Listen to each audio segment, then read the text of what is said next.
This is the beginning of an experiment.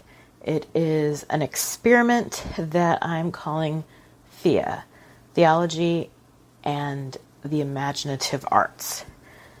In this episode of Thea, I'm going to be talking about the show Lucifer, which is a show that I started watching at the beginning of quarantine. It was something that I turned on, was not necessarily expecting to like, and loved it immediately. The reason why I think I like Lucifer so much is because of the obvious supernatural elements. In some ways, it reminds me of the show Buffy the Vampire Slayer, not really because of the setting. I mean, they're both sort of urban, or Buffy's really a suburban fantasy show, and Lucifer is a rich people urban fantasy show.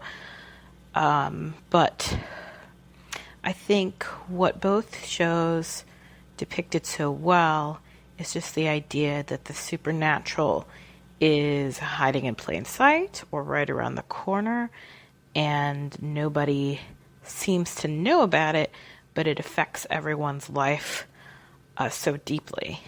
Like, what's interesting to me about what's still going on in Lucifer right now, even though it's several seasons into the show, is they don't really talk about traditional faith stories very much.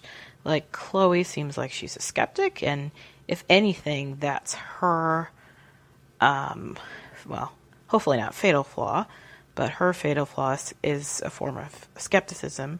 She doesn't think she can believe or trust, and that's shown up in season 4. We see it a lot as she's trying to come to grips with who Lucifer is. She wants to rely on her head instead of her heart, and it actually leads her astray in some respects because she wants to rationalize and justify what it is. Buffy doesn't really get into that very much. Well, maybe with Buffy's mom. I guess Buffy's mom would be an example of a character who really should know what's going on and what's happening to her daughter, but she doesn't. She takes her forever to admit it because she's too scared to believe, or she doesn't want to believe, or it doesn't fit her worldview or something. But what's compelling to me about both of those shows is just the idea that there's this another layer to reality that is hiding right behind the corner, or, in Buffy, behind the bush. And in Lucifer, though, that supernatural reality is, although it's ambiguous, is a lot kinder, right? Like, Buffy's, it's basically fantasy and horror. She's fighting monsters and is dealing primarily with fear, whereas Lucifer is dealing primarily with themes of desire and connection and faith, and, again, dealing with the ambiguity. Why I like that so much is because, in a way, I think it's true. I forget, I think maybe it was C.S. Lewis who said something about fantasy authors or science fiction authors. We say that they write fiction, but maybe a better way of describing that would be that they are prophets, that they prophesy, that they tell the future, rather than that they tell us pretty lies, which is, a cynical reading of what the word fiction means. But yeah, I think there's something to that supernatural hiding around the corner that partly that I want to believe, partly that I do believe, partly that I see maybe missing in our American Western secular mindset. And I guess it's interesting that we have to go digging a little bit for the truth. And that's also a theme that I think plays nicely in Lucifer. There were so many good episodes this first half of Lucifer that's come out in late August, I guess it was. Now it's September 2020. Not quite the worst year on record, but it's trying. But one of my favorite ones was Detective Amenadiel, where you get to see this little snippet of Amenadiel that you don't really see very often because it's taking place in a convent. It's taking place among people who have nurtured their relationship with God. And so their reaction to Amenadiel is similar to what everybody else's reaction to Lucifer is. But I forget, I think in the pilot episode, Lucifer actually comments about how Linda stares at him with, quote, carnal fascination, and he's sort of stunned and discomfited that Chloe, Detective Decker, does not. And he's like, I don't know what to do with this. Now, Amenadiel, or DB, is a very attractive man. So I'm sure he has plenty of people who are staring at him with carnal fascination. But that's really not the way that they play his character. He's really, in some ways, playing second fiddle to the more attractive younger brother, I suppose, is the vibe there. But here in Nunland, or Sisterland is likely, they don't seem like they're cloistered, but maybe, they're not staring at him with carnal fascination. It seems like they're staring at him with spiritual rapture, emotional rapture. I really like the scene where I don't know if we get a name for that. The young woman who comes to the police station and throws herself at Amenadiel. She's rightly confused by her feelings, although Amenadiel luckily starts to figure it out, and you see that what she's really, it's not really carnal fascination, but it is a feeling of love. She's feeling her own love for God reflected back at her, which is a really beautiful thing, but because she's never experienced it so profoundly before, she's confused by it. She doesn't know what it means. She doesn't know how to interpret her confusing feelings for Amenadiel. Personally, I thought that was a beautiful moment because I think it actually shows a person of faith having an ambiguous spiritual experience. I don't think that is something that is portrayed in media very often, or heck, even talked about in church very often, that a lot of the spiritual experiences that people have are in fact ambiguous. It wasn't a major theme. Well, actually, no. I was going to say that it's not a major theme of the episode, but the truth is it is a major theme of the series. Both Amenadiel and Lucifer have these huge story arcs that are all about their very contested struggle with God, not quite knowing who he is, not quite knowing what his will is, and they both depict two very different ways of responding to the ambiguity that is God. And Lucifer's response to the ambiguity and to some stuff that we don't really understand very clearly is rebellion, right? For some reason, he thinks the order of things, maybe he can't deal with the ambiguity. Maybe it's because he doesn't understand God's plan that he decides it's junk and chucks it and goes into full-fledged rebellion. That's why he, quote, gets kicked out or assigned the work in hell, but that's why he ends up in Los Angeles. It's sheer, I don't care what God says. I'm rejecting him. He's truly the prodigal son in the sense of someone who runs away and home to do, quote, licentious living.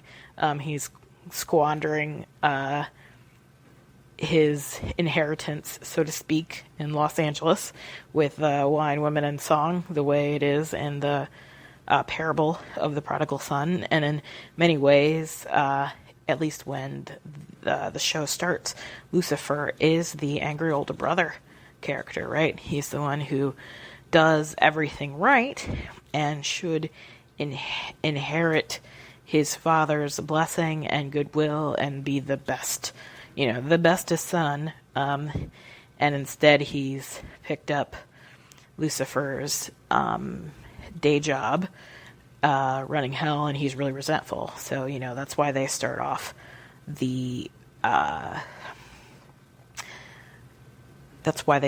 enemies at the beginning of the show, although that quickly softens to a kind of rivalry. And then, in later seasons, you actually see their friendship and their brotherhood and family and mutual support starting to happen. Although, Lucifer especially still needs some work. But it's not just Lucifer who changes and who grows. Amenadiel has to too, because he starts off not thinking, just obedient, just, tell me who to punch, and we'll punch our way to getting God's will done. God's will's done, and I'll force Lucifer to do what's right, even if that means, try and get somebody to shoot him. I will do whatever it takes to try to get Lucifer to obey. And he can't really see anything from Lucifer's perspective, but it is Amenadiel's own rigidity that really forces his own spiritual crisis and falling down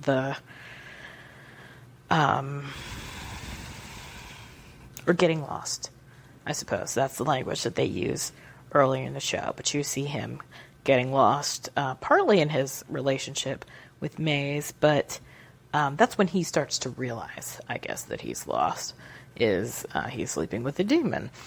But that's not when the audience knows he's lost. The audience knows he's lost because he's willing to use evil means to accomplish what he thinks is God's will, and he doesn't see a problem with that. And you just see his transformation over the seasons to no longer being content with himself the way he is.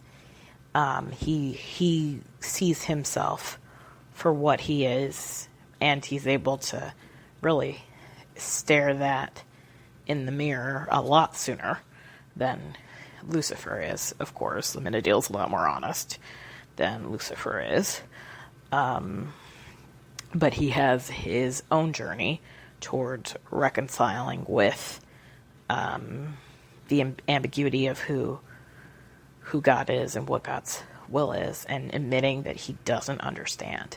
So there's another episode it's the same episode in season 5 where the nuns are crazy for him, that he admits out loud to Chloe that, hey, if he had some curiosity and perseverance over the eons, maybe he would have the answers that Chloe is looking for. But he doesn't, because he was just kind of a mindless soldier in some ways. But in that statement, he is able to admit that he doesn't have the answers. And in that same episode that he can say, I don't have the answers, he can talk about being in a place that reminds him of the Silver City, that reminds him of heaven, and you can see the contentment on his face as he says that. So there's something he still loves about heaven, like Lucifer says, at least, that he never wants to go back to heaven. I think he sees it as more of a prison than hell is to him in some ways. Although, hell's a punishment. Hell's a punishment and heaven's prison. Not great options. But Amenadiel, he doesn't seem to see it like that. Heaven, or the Silver City, in some places is a refuge, and in some places it's the place where God reigns, right? So it's the place where you can see the love for God. So there's a fondness in his even the name, the Silver City, the way he says it. There's an affection there. There's a love for that place that's still there, even in the midst of the ambiguity. So really, Amenadiel, I think, has matured a lot. We'll see where the series takes it, but he's able to admit he doesn't know and sit with the ambiguity of relationship with God. And he's had many moments over the course of the series where he's really learned what faith means.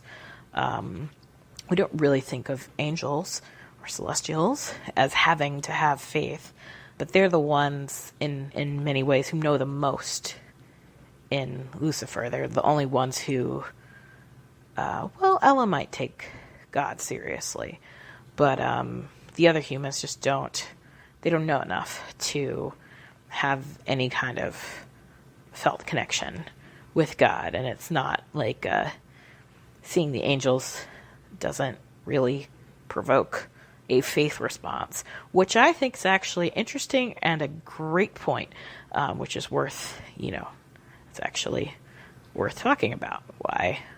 Why it is that, a number of characters, including Dan, could see angelic things, and that not provoke a response of positive faith or awe.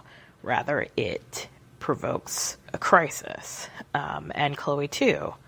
Learning that Lucifer is an angel is not a beautiful, comforting thing. Well, also, she learns he's both an angel and the devil, so that's not likely to be very comforting. There's two kind of complications, right? Is no one is learning simply about the good side of spiritual beings. They're learning about the devil and the angelic at the same time, which scares the crap out of them. And because they're convinced of a different story, of a false narrative of Lucifer's character and a false narrative of spirituality, they, they are not comforted in the least. But it's the inheritance of the lies, as Lucifer would say, or that are told about him, that bring about why no one's happy. No one's happy to see him or them, which is really a whole topic in and of itself. Well, I think that's enough for now. That is my appreciative statements about just why I've enjoyed Lucifer so much on a sort of higher level.